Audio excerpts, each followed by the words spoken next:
Dimple Kapadia versus Meenakshi Seshadri first 15 hits and flop movies comparison. दोस्तों वैसे तो ये दोनों ही 80s और 90s की सुपरस्टार रह चुकी हैं, लेकिन फिर भी आज देखेंगे कि शुरुआती दिनों में कौन था किस पर भारी। तो चलिए शुरू करते हैं। तो सबसे पहले डिम्पल कपाड़िया लेकर आती हैं अपनी पहली मूवी बॉबी। लाती हैं एक रोमांटिक ड्रामा फिल्म और तोड़ फोड़ डालती हैं बॉक्स ऑफिस के रिकॉर्ड, क्योंकि 2 करोड़ 20 लाख के बजट में बनकर मूवी कमाती है पूरे 30 करोड़ और बन जाती है एक बड़ी ब्लॉकबस्टर मूवी। तो वहीं दूसरी तरफ मीनाक्षी शेषाद्री भी लेकर आती हैं अपनी पहली मूवी पेंटर बाबू। लाती हैं एक रोमांटिक ड्रामा फिल्म जिसको बनाती हैं 1 करोड़ 80 लाख के बजट में और मूवी कमाती है 1 करोड़ 50 लाख और बन जाती है एक फ्लॉप मूवी। तो यहाँ पॉइंट ले जाती हैं डिम्पल कपाड़िया, क्योंकि उन्होंने दी है एक बड़ी ब्लॉकबस्टर मूवी। लेकिन फिर डिम्पल कपाड़िया लाती हैं अपनी दूसरी मूवी मंजिल मंजिल, एक रोमांटिक ड्रामा फिल्म जो 1 करोड़ 20 लाख के बजट में बनकर कमाती है 1 करोड़ 40 लाख और बन जाती है एक फ्लॉप मूवी। लेकिन फिर मीनाक्षी शेषाद्री भी लाती हैं अपनी दूसरी मूवी हीरो, एक रोमांटिक एक्शन फिल्म जो 2 करोड़ 70 लाख के बजट में बनकर कमाती है 13 करोड़ और बन जाती है एक सुपरहिट मूवी। तो यहाँ पॉइंट ले जाती हैं मीनाक्षी शेषाद्री, क्योंकि उन्होंने दी है एक सुपरहिट मूवी। कि तभी फिर डिम्पल कपाड़िया की आती है तीसरी मूवी लावा, एक फैमिली ड्रामा फिल्म जो कि कर नहीं पाती है कुछ खास कमाल, क्योंकि इस मूवी का बजट होता है 1 करोड़ 80 लाख और मूवी कमाती है 1 करोड़ 50 लाख और बन जाती है एक फ्लॉप मूवी। कि तभी फिर मीनाक्षी शेषाद्री की भी आती है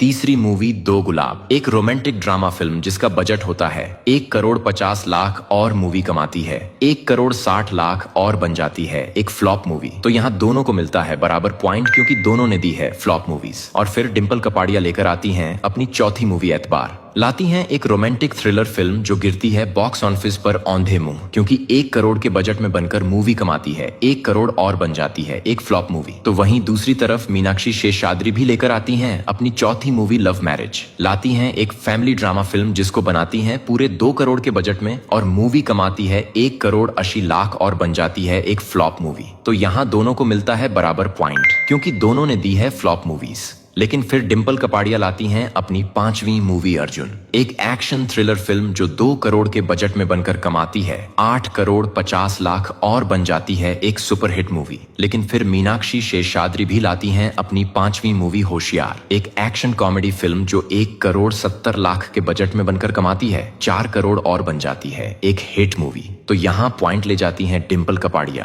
क्योंकि उन्होंने दी है एक सुपरहिट मूवी। कि तभी फिर डिम्पल कपाड़िया की आती है छठी मूवी पाताल भैरवी, एक एक्शन ड्रामा फिल्म जिसका बजट होता है 2 करोड़ और मूवी कमाती है 2 करोड़ 40 लाख और बन जाती है एक फ्लॉप मूवी। कि तभी फिर मीनाक्षी शेषाद्री की भी आती है छठी मूवी मेरा जवाब, एक एक्शन ड्रामा फिल्म जिसका बजट होता है 1 करोड़ 20 लाख और मूवी कमाती है 2 करोड़ 70 लाख और रह जाती है एक एवरेज मूवी। तो यहाँ पॉइंट ले जाती हैं मीनाक्षी शेषाद्री, क्योंकि डिम्पल कपाड़िया ने तो दी है एक फ्लॉप मूवी। और फिर गुस्से ही गुस्से डिम्पल कपाड़िया लेकर आती हैं अपनी 7वीं मूवी सागर। लाती हैं एक रोमांटिक ड्रामा फिल्म जो कि ऑडियंस को भी आती है पसंद, क्योंकि 1 करोड़ 90 लाख के बजट में बनकर मूवी कमाती है 7 करोड़ और बन जाती है एक हिट मूवी। तो वहीं दूसरी तरफ मीनाक्षी शेषाद्री भी लेकर आती हैं अपनी 7वीं मूवी आंधी तूफान। लाती हैं एक एक्शन ड्रामा फिल्म जिसको बनाती हैं 2 करोड़ के बजट में और मूवी कमाती है 4 करोड़ और रह जाती है एक एवरेज मूवी। तो यहाँ पॉइंट ले जाती हैं डिम्पल कपाड़िया, क्योंकि उन्होंने दी है एक हिट मूवी। लेकिन फिर डिम्पल कपाड़िया लाती हैं अपनी 8वीं मूवी विक्रम, एक एक्शन थ्रिलर फिल्म जो 1 करोड़ के बजट में बनकर कमाती है 8 करोड़ और बन जाती है एक सुपरहिट मूवी। लेकिन फिर मीनाक्षी शेषाद्री भी लाती हैं अपनी 8वीं मूवी महागुरु, एक एक्शन कॉमेडी फिल्म जो 1 करोड़ 90 लाख के बजट में बनकर कमाती है 1 करोड़ 90 लाख और बन जाती है एक फ्लॉप मूवी। तो यहाँ पॉइंट ले जाती हैं डिम्पल कपाड़िया, क्योंकि उन्होंने दी है एक सुपरहिट मूवी। कि तभी फिर डिम्पल कपाड़िया की आती है 9वीं मूवी जांबाज, एक एक्शन थ्रिलर फिल्म जिसका बजट होता है 1 करोड़ 70 लाख और मूवी कमाती है 7 करोड़ और बन जाती है एक हिट मूवी। कि तभी फिर मीनाक्षी शेषाद्री की भी आती है 9वीं मूवी बेवफाई, एक रोमांटिक ड्रामा फिल्म जिसका बजट होता है 1 करोड़ 30 लाख और मूवी कमाती है 1 करोड़ 50 लाख और बन जाती है एक फ्लॉप मूवी। तो यहाँ पॉइंट ले जाती हैं डिम्पल कपाड़िया, क्योंकि उन्होंने दी है एक हिट मूवी। और फिर मन ही मन खुश होकर डिम्पल कपाड़िया लेकर आती हैं अपनी 10वीं मूवी अल्लाह रखा।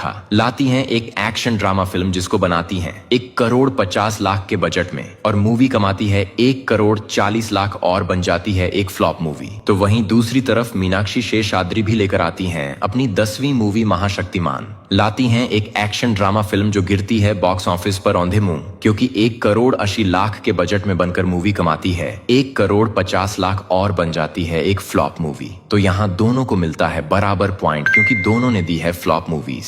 लेकिन फिर डिम्पल कपाड़िया लाती हैं अपनी 11वीं मूवी इंसानियत के दुश्मन, एक एक्शन ड्रामा फिल्म जो 1,80,00,000 के बजट में बनकर कमाती है 3,50,00,000 और बन जाती है एक हिट मूवी। लेकिन फिर मीनाक्षी शेषाद्री भी लाती हैं अपनी 11वीं मूवी मेरी जंग, एक एक्शन थ्रिलर फिल्म जो 2 करोड़ के बजट में बनकर कमाती है 4,60,00,000 और बन जाती है एक हिट मूवी। तो यहाँ दोनों को मिलता है बराबर पॉइंट, क्योंकि दोनों ने दी है हिट मूवीज। कि तभी फिर डिम्पल कपाड़िया की आती है 12वीं मूवी इंसाफ, एक एक्शन ड्रामा फिल्म जो ऑडियंस को भी आती है पसंद, क्योंकि इस मूवी का बजट होता है 2 करोड़ और मूवी कमाती है 5 करोड़ और बन जाती है एक हिट मूवी। कि तभी फिर मीनाक्षी शेषाद्री की भी आती है 12वीं मूवी मेरा घर मेरे बच्चे, एक फैमिली ड्रामा फिल्म जिसका बजट होता है 1,60,00,000 और मूवी कमाती है 1,40,00,000 और बन जाती है एक फ्लॉप मूवी। तो यहाँ पॉइंट ले जाती है डिम्पल कपाड़िया, क्योंकि उन्होंने दी है एक हिट मूवी। और फिर डिम्पल कपाड़िया लेकर आती हैं अपनी 13वीं मूवी काश। लाती हैं एक फैमिली ड्रामा फिल्म जिसको बनाती हैं 1,30,00,000 के बजट में और मूवी कमाती है 3,20,00,000 और बन जाती है एक हिट मूवी। तो वहीं मीनाक्षी शेषाद्री भी लेकर आती हैं अपनी 13वीं मूवी लवर बॉय। लाती हैं एक रोमांटिक ड्रामा फिल्म जिसको बनाती हैं 2 करोड़ के बजट में और मूवी कमाती है 1,60,00,000 और बन जाती है एक फ्लॉप मूवी। तो यहाँ पॉइंट ले जाती हैं डिम्पल कपाड़िया, क्योंकि उन्होंने दी है एक हिट मूवी। लेकिन फिर डिम्पल कपाड़िया लाती हैं अपनी 14वीं मूवी साजिश, एक एक्शन थ्रिलर फिल्म जो 2 करोड़ के बजट में बनकर कमाती है 2,20,00,000 और बन जाती है एक फ्लॉप मूवी। लेकिन फिर मीनाक्षी शेषाद्री भी लाती हैं अपनी 14वीं मूवी आवारा बाप, एक रोमांटिक ड्रामा फिल्म जो 2,10,00,000 के बजट में बनकर कमाती है 1,80,00,000 और बन जाती है एक फ्लॉप मूवी। तो यहाँ दोनों को मिलता है बराबर पॉइंट, क्योंकि दोनों ने दी है फ्लॉप मूवीज। और फिर डिम्पल कपाड़िया लेकर आती हैं अपनी 15वीं मूवी मेरा शिकार। लाती हैं एक एक्शन थ्रिलर फिल्म जो गिरती है बॉक्स ऑफिस पर औंधे मुंह, क्योंकि 1,30,00,000 के बजट में बनकर मूवी कमाती है मात्र 1,10,00,000 और बन जाती है एक फ्लॉप मूवी। तो वहीं दूसरी तरफ मीनाक्षी शेषाद्री भी लेकर आती हैं अपनी 15वीं मूवी पैसा ये पैसा। लाती हैं एक एक्शन ड्रामा फिल्म जो कि पकड़ नहीं पाती है बॉक्स ऑफिस को, क्योंकि 1,50,00,000 के बजट में बनकर मूवी कमाती है मात्र 80 करोड़ और बन जाती है एक डिसास्टर मूवी। तो यहाँ पॉइंट मिलता है डिम्पल कपाड़िया को, क्योंकि उन्होंने खाया है कम लॉस। तो दोस्तों यही हैं डिम्पल कपाड़िया और मीनाक्षी शेषाद्री की first 15 hits and flop movies. अब आप लोग ही बताओ कि इन दोनों में कौन है विनर और आखिर कौन है आपकी फेवरेट सुपरस्टार।